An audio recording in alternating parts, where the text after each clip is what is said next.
There are few Disney villains quite so ghastly as Cruella de Vil, and fewer still with such clever monikers. Disney has tapped into the character on more than one occasion, the animated 101 Dalmatians where her puppy-killing persona first manifested, and again in the live-action 101 Dalmatians films, as well as various other projects such as Descendants. Now, Cruella is getting her very own feature film, and it's almost impossible not to draw comparisons to Warner Bros. And DC's Harley Quinn. For one, Emma Stone and Margot Robbie have very similar faces, heightened by similar costumes and makeup. This manifestation of Cruella, younger, spunkier than the original, just looks like Harley Quinn. You half expect her to talk about puddin'.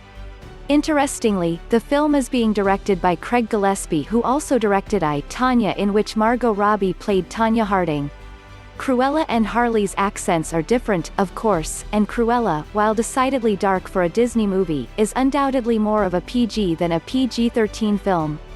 Birds of Prey had some sexual violence that was deeply uncomfortable, and I very much doubt we'll see that in Cruella, though, just as a reminder, 101 Dalmatians is about the daring rescue of 100 puppies from a psychotic woman who wants to slaughter and skin them in order to turn them into fancy coats.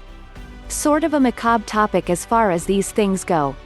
As for the trailer itself, it's quite good, though not as scary as my headline might suggest.